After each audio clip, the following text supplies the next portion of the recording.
experience is with people that we're probably running at about 51% of our capacity. Something, I mean, you can think about this yourselves. I often ask undergraduates how many hours a day you waste or how many hours a week you waste. And the classic answer is something like 4 to 6 hours a day. You know, inefficient studying, watching things on YouTube that not only do you not want to watch, that you don't even care about, that make you feel horrible about watching after you're done. That's probably 4 hours right there. You know, you think, well, that's 25 hours a week. It's 100 hours a month. That's 2.5 full work weeks. It's half a year of work weeks per year. And if your time is worth $20 an hour, which is a radical underestimate, it's probably more like 50 if you think about it in terms of deferred wages. If you're wasting 20 hours a week, you're wasting $50,000 a year. And you are doing that right now. And it's because you're young, wasting $50,000 a year is a way bigger catastrophe than it would be for me to waste it, because I'm not going to last nearly as long. And so if your life isn't everything it could be, you could ask yourself, well, what would happen if you just stopped wasting the opportunities that are in front of you? You'd be who knows how much more efficient, 10 times more efficient, 20 times more efficient. That's the Pareto distribution.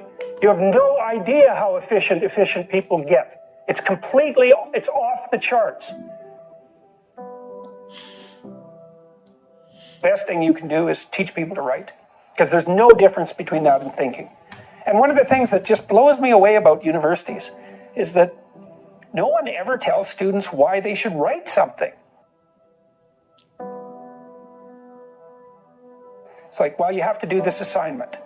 Well, why are you writing? Well, you need the grade. It's like, no.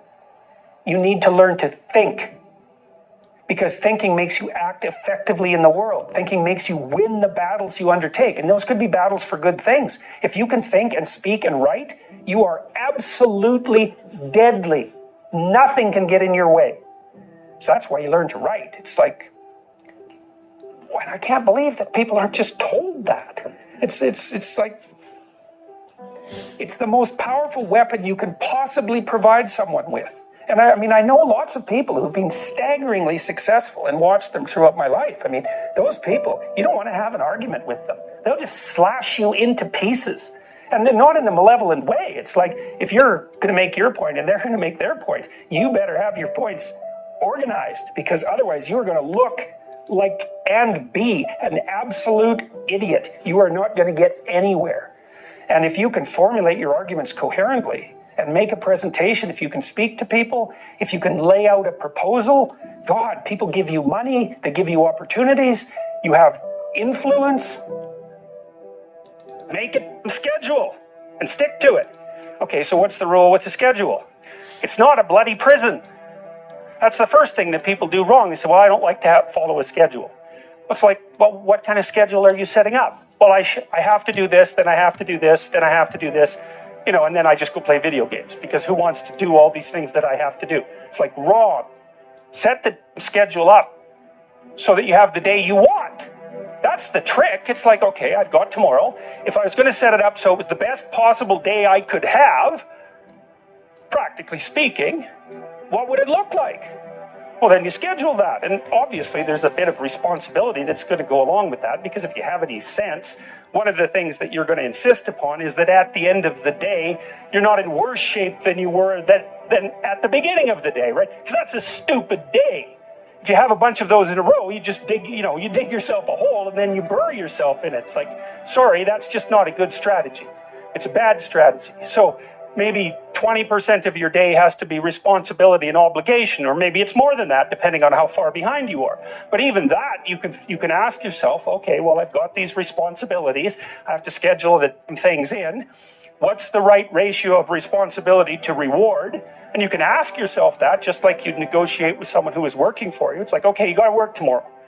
Okay, so I want you to work tomorrow. And you might say, okay, well, what are you going to do for me that makes it likely that I'll work for you? Well, you could ask yourself that, you know.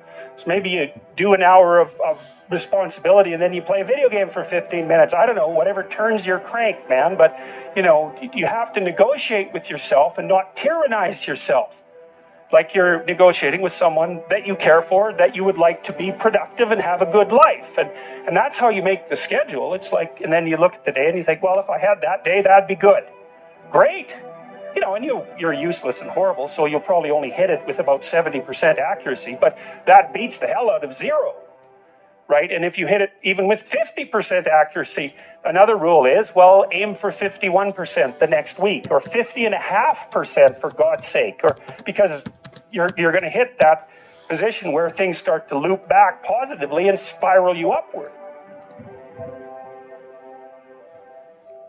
Well, and if we all got our act together collectively and stop making things worse, because that's another thing people do all the time, not only do they not do what they should to make things better, they actively attempt to make things worse because they're spiteful or resentful or arrogant or deceitful or homicidal or genocidal or all of those things all bundled together in an absolutely pathological package. If people stopped really, really trying just to make things worse, we have no idea how much better they would get just because of that. So there's this weird dynamic that's part of the existential system of ideas between human vulnerability, social judgment, both of which are major causes of suffering, and the failure of individuals to adopt the responsibility that they know they should adopt. It isn't merely that your fate depends on whether or not you get your act together and to what degree you decide that you're going to live out your own genuine being. It isn't only your fate, it's the fate of everyone that you're networked with. And so, you know, you think, well, there's 9 billion, 7 billion people in the world. We're going to peak at about 9 billion, by the way, and then it'll decline rapidly, but 7 billion people in the world, and who are you? You're just one little dust mote among that 7 billion, and so it really doesn't matter what you do or don't do, but that's simply not the case. It's the wrong model, because you're at the center of a network. You're a node in a network. Of course, that's even more true now that we have social media. You'll know 1,000 people, at least, over the course of your life, and they'll know 1,000 people each, and that puts you one person away from 1 million, and two persons away from 1 billion. And so that's how you're connected, and the things you do, they're like dropping a stone in a pond. The ripples move outward, and they affect things in ways that you can't fully comprehend. And it means that the things that you do and that you don't do are far more important than you think. And so if you act that way, of course, the terror of realizing that is that it actually starts to matter what you do. And you might say, well, that's better than living a meaningless existence. It's better for it to matter.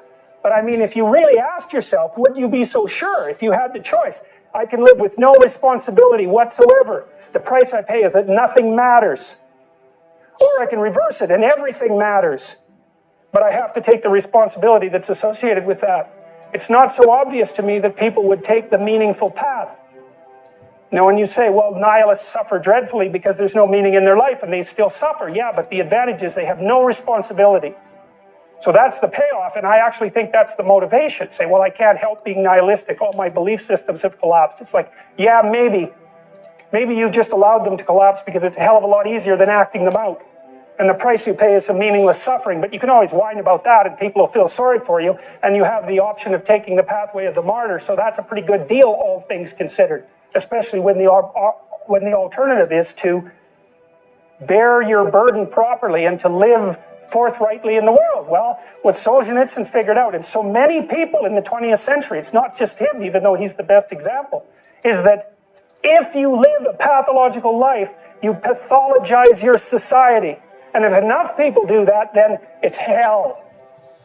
Really, really.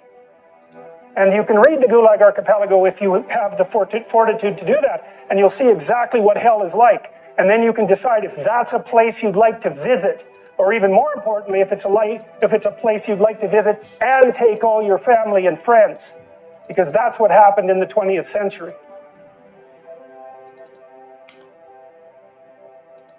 No one can live without a routine. You just forget that. If you guys don't have a routine, I would recommend, like, you get one going, because you cannot be mentally healthy without a routine. You need to pick a time to get up. Whatever time you want, but pick one and stick to it, because otherwise you dysregulate your circadian rhythms and they regulate your mood. Plan a life you'd like to have. And you do that partly by referring to social norms. That's more or less rescuing your father from the belly of the whale. But the other way you do that is by having a little conversation with yourself about as if you don't really know who you are, because you know what you're like. You won't do what you're told. You won't do what you tell yourself to do. You must have noticed that.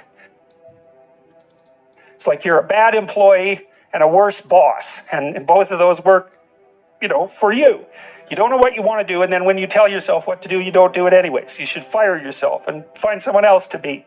But my point is that you have to understand that you're not your own servant, so to speak. You're someone that you have to negotiate with, and you're someone that you want to present the opportunity of having a good life to. And that's hard for people because they don't like themselves very much.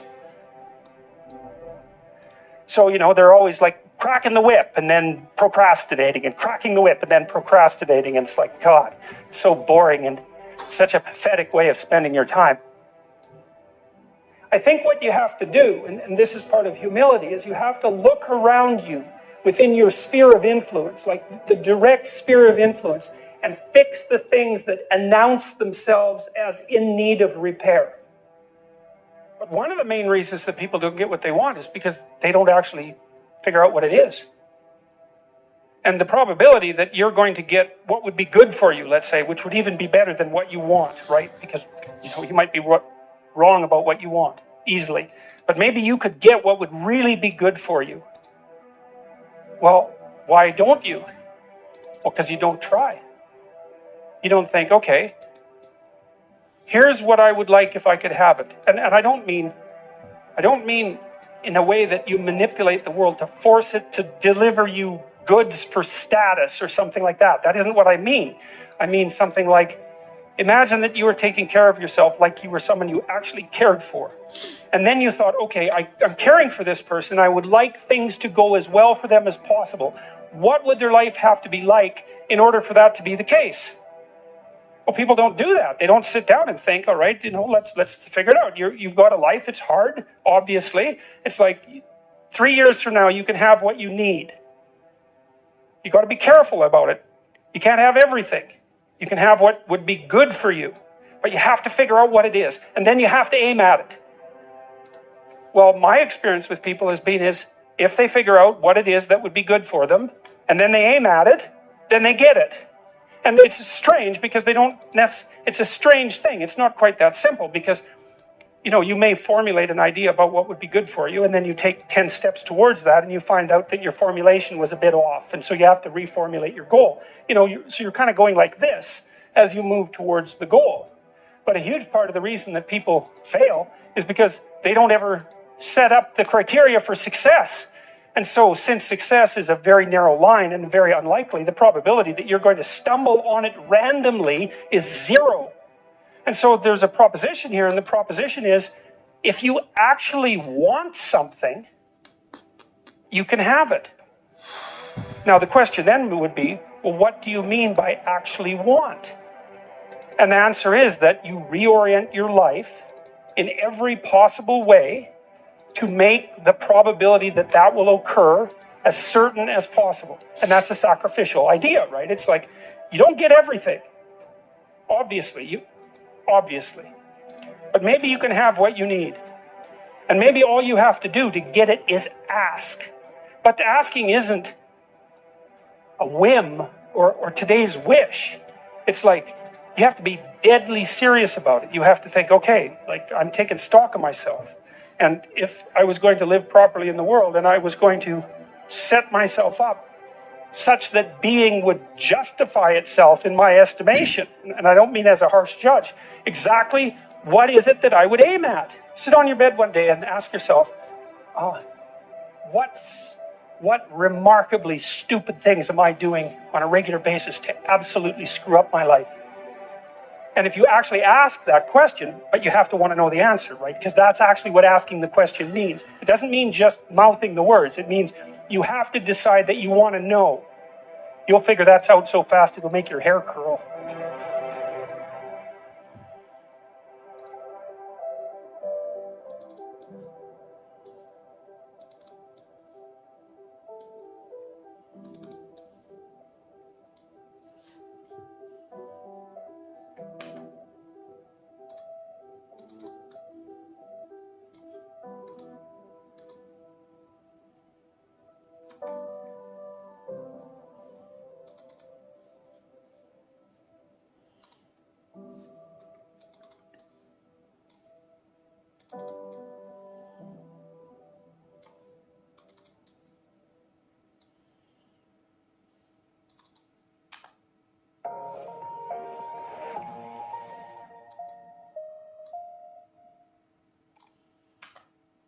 Your brain is the most powerful weapon in the world. Once you put away your phones and your computers and all that we have nowadays, that's great. We're up to date. But your brain is the only thing you have when you're going through depression, when you're going through hard times, when you're going through death. Real life, you can't Google that, man. You're alone. You're alone. You may have a shrink you're going to. You may have a best friend you're going to. But there's 24 hours in a day where you're alone in this brain. And your brain is talking to you in all kind of ways. And it wants to control you, pull you in these different pockets. If you can't control your own brain and your brain controls you, you got to tell your brain where you want to go and how you want to go and how you want to get there. You got to control it. If not, it's over. What existed for me was, okay, man, how am I going to make this work? And all I knew back then was hard work. The only way anything gets accomplished. That's all I heard back in those days. You got to work hard. You got to work hard. I'm not getting I can't get this paragraph. I can't remember what the f***'s in this paragraph to pass this test to get in the military. Read it again. Still not getting it. Read it again. But if you're not getting it, write it out. And that's how I started learning. Okay, well, I got to write out everything I do. And then write it out again. And write it out again. And guess what happened? I got it. I can't swim. I'm negative buoyant. Go back again. I can't swim. Go back again. Go back again. Go back again. I got it. I realized if I keep going back and going back and going back until this just becomes, your mind will say, okay, we're going to figure it out. Because he is not going to stop. It's not like I'm going to try one more time. No. It's just like alarm clock goes off, boop, we're going back. I can't read right, we're going back. I gave myself no way out, and my mind realized that. They said, okay, we're going to adapt and overcome now. Like a lot of people say, trying hard. Your mind knows, man. It knows this guy's bull. I mean, man, this guy's lying. There's no truth behind it. When I was in Navy SEAL training, people go, how were you there for 18 months? The program was only 6 months long. You were in 3 hell weeks in 1 year. No one's ever done that. How did you do that? I talk about the new norm. When I lived in a $7 a month place when I was growing up for a short period of time, I loved it. I didn't know any different. That was my norm. Once we moved out of that place, we moved to a $236 a month place. I was like, I never want to go back to that little piece of shit. But if you go back to that $7 a month place and you realize this is where I live, this is all I got, your mind says, roger that, this is home. So when I was going through Navy SEAL training for 18 months and going back to all the hard parts over and over again, I told myself after the first time, I knew it was going to be a long journey there. My body was breaking down. It was just how it was going on. I said, you know what? This is my new norm. So my mind said, it's like going to work. Like you go to work, you put your suit and tie on. I go into suffering every day. Every day, suffering, being broken, duct taping my feet up, stress fractures, shin splits, being broken. This is my new norm. And your mind says, if we're not broken, this ain't normal. We got to be broken. So then your mind starts to get tougher and tougher and more callous. People, how did you run on broken feet? Broken shins. My mind knew this is how we operate. We're in Navy SEAL training. This is what we are. I became hell. And that became my new norm. I gave myself no way out. There was nothing outside these walls of hell.